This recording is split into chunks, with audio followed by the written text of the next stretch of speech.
43,000 संविदा कर्मचारियों की हड़ताल समाप्त हो चुकी है। हड़ताल समाप्ति के बाद संविदा कर्मचारियों को आखिर सरकार से क्या आश्वासन मिला? क्या सरकार संविदा कर्मचारियों की मांग पर सहानुभूति पूर्वक विचार करेगी या फिर इस आंदोलन को दबाव पूर्वक बंद करा लिया गया है? और हम इस वीडियो में इस मुद्दे पर भी चर्चा करेंगे कि आगामी समय में या आगामी आने वाले दिनों में इस हड़ताल को बंद कराने का असर सरकार पर क्या देखने को मिलेगा, क्योंकि सरकार के द्वारा कर्मचारियों की किसी भी प्रकार की कोई भी मांग अभी तक पूरी नहीं की गई है। जो घोषणा पत्र सरकार के द्वारा बनाया गया था, जन घोषणा पत्र 2018 में बिंदु क्रमांक 11 और 30 में जो सरकार ने वादे किए थे, उन वादों पर सरकार कितनी खरी उतरी है, तो इस वीडियो में इसी मुद्दे पर हम चर्चा करेंगे कि सरकार के द्वारा संविदा कर्मचारियों के साथ साथ प्रदेश के जो अनियमित कर्मचारी हैं, जो अनियमित वर्ग के अंतर्गत कई कर्मचारी आते हैं, इसमें आपके अनियमित संविदा, प्लेसमेंट, ठेका, मानदेय, जॉबदार, अंशकालीन रसोईया और भी कई प्रकार के कर्मचारी हैं जो अनियमित की श्रेणी में आते हैं। क्या सरकार ने इन सब कर्मचारियों की मांग पूरी कर दी है? क्या सरकार ने जन घोषणा पत्र के वादों को पूरा कर दिया है? तो एक तरफ से अगर हम देखें तो जो सबसे बड़ी मांग थी या जो घोषणा पत्र का सबसे बड़ा मुद्दा था, वो कर्मचारियों का मुद्दा था। पिछले 4.25 वर्षों में सरकार ने कर्मचारियों को जिस तरह से धोखे में रखा और 4.5 वर्ष तक कर्मचारियों से ये कहते रहे कि आपकी मांगों को सकारात्मक रूप देने के लिए सरकार पूरी तरह से तत्पर है, आपकी मांगों को जल्द से जल्द निराकृत किया जाएगा। 4.25 वर्षों में सरकार कर्मचारियों का डाटा इकट्ठा नहीं कर पाई, संविदा कर्मचारियों का नियमितीकरण भी नहीं कर पाई। इस बीच में संविदा कर्मचारियों के द्वारा कई प्रकार के जतन किए गए, पद यात्रा निकाली, रथ यात्रा निकाली, जल सत्याग्रह किया और भी कई प्रकार के आयोजन उनके द्वारा किए गए, लेकिन सरकार के कानों में जू नहीं रेंगी। सरकार ने संविदा कर्मचारियों की जो हड़ताल चल रही थी उसको भी बंद करा लिया है। लेकिन क्या इस हड़ताल को बंद करने के बाद सरकार ने संविदा कर्मचारियों को यह आश्वासन दिया है कि उनकी जो मांग है, नियमितीकरण की मांग, उसको सरकार पूरा करेगी? तो साथियों, मैं आपको बताना चाहूंगा कि ऐसा कोई भी आश्वासन मुख्यमंत्री महोदय जी के द्वारा नहीं दिया गया है। केवल संविदा कर्मचारियों ने जो आम पब्लिक है उनकी समस्याओं को देखते हुए हड़ताल को स्थगित किया है और मुख्यमंत्री महोदय जी के द्वारा यह भी कहा जा रहा था कि जब तक संविदा कर्मचारी हड़ताल समाप्त नहीं करेंगे उनसे बातचीत नहीं की जाएगी।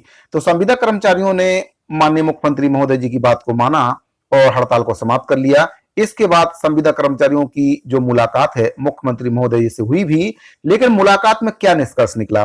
मुलाकात में माननीय मुख्यमंत्री जी अपनी बात पर अड़े रहे। उनके द्वारा यह कहा जाता रहा कि हमने तो आपका 27% वेतन वृद्धि किया है, इतना वेतन तो हमने किसी का भी नहीं बढ़ाया। तो संविदा कर्मचारियों का जो मानदेय या वेतन है 27% की वृद्धि सरकार के द्वारा की गई है, लेकिन क्या संविदा कर्मचारियों की ये मांग थी? संविदा कर्मचारियों की जो मांग है 27% वेतन वृद्धि की मांग संविदा कर्मचारी शुरू से ही नहीं कर रहे थे, ना ही जो प्रदेश के अनियमित कर्मचारी हैं वे कर रहे थे। उनकी एक सूत्रीय मांग थी जॉब सुरक्षा, नियमितीकरण। तो सरकार इन दोनों मुद्दों पर कहीं ना कहीं कर्मचारियों की आवाज को दबाने में कामयाब हो चुकी है। ना ही अनियमित संविदा एवं दैनिक वेतनभोगी कर्मचारियों में से किसी भी वर्ग के कर्मचारी का नियमितीकरण हुआ है, ना ही उनको जॉब सुरक्षा मिली है, ना ही अंशकालीन कर्मचारियों का पूर्णकालीन हुआ है, ना ही रसोईया कर्मचारियों के मानदेय में वृद्धि की गई है, क्योंकि एक सम्मानजनक वेतन देने में सरकार कहीं ना कहीं विफल रही है। और सरकार के द्वारा जो बात कही जा रही है कि उनके द्वारा जो जन घोषणा पत्र बनाया गया था उसमें जितने भी वादे किए गए थे उनको पूरा कर दिया गया है। तो संविदा कर्मचारियों की हड़ताल समाप्त होते होते 211 संविदा कर्मचारियों को बर्खास्त भी कर दिया गया है। अब इसके लिए संविदा कर्मचारी जद्दोजहद में लगे हुए हैं कि किसी भी तरह से बीजापुर जिले के 211 संविदा कर्मचारियों की बहाली हो जाए। इसके संबंध में छत्तीसगढ़ सर्व विभागीय संविदा कर्मचारी महासंघ के द्वारा एक पत्र जारी किया गया है मिशन संचालक महोदय के लिए।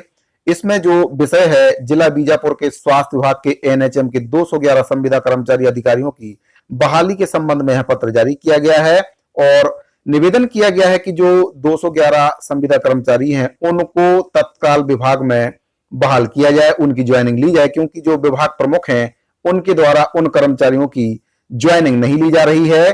और इसके संबंध में सर्व विभागीय संविदा कर्मचारी महासंघ के द्वारा पत्र जारी किया गया है और इन कर्मचारियों को ज्वाइनिंग देने के लिए निवेदन किया गया है। तो 211 संविदा कर्मचारियों की जो बर्खास्तगी की गई थी एस्मा कानून के तहत की गई थी। अब इन कर्मचारियों को विभाग प्रमुख के द्वारा विभाग में ज्वाइनिंग नहीं लिया जा रहा है, जिससे वे कर्मचारी काफी मानसिक रूप से अपने आप को प्रताड़ित महसूस कर रहे हैं। सरकार ने हड़ताल तो स्थगित करा ली, लेकिन जो संविदा कर्मचारियों की है एक भी मांग को सरकार के द्वारा पूरा नहीं किया गया है। ना ही सरकार के द्वारा उनकी जो नियमितीकरण की मांग है उसको पूरा किया गया है, ना ही जॉब सुरक्षा दी गई है। और जो 211 संविदा कर्मचारी हैं उनको विभाग में वापस भी अभी तक नहीं लिया गया है।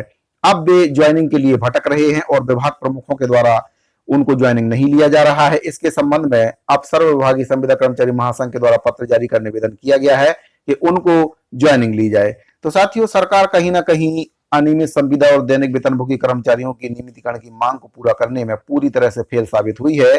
सरकार के द्वारा जो जनघोषणा पत्र बनाया था उस पर सरकार कार्रवाई करने में पूरी तरह से फेल रही है। संविदा कर्मचारियों की बात करें तो संविदा कर्मचारियों के द्वारा जो हड़ताल की जा रही थी, 1 महीना लगातार हड़ताल की गई, लेकिन इसके बाद भी सरकार ने उनकी मांगों को नहीं सुना। अब मात्र 2 महीने का समय बचा है। 2 महीने के बाद आचार संहिता लग जाएगी।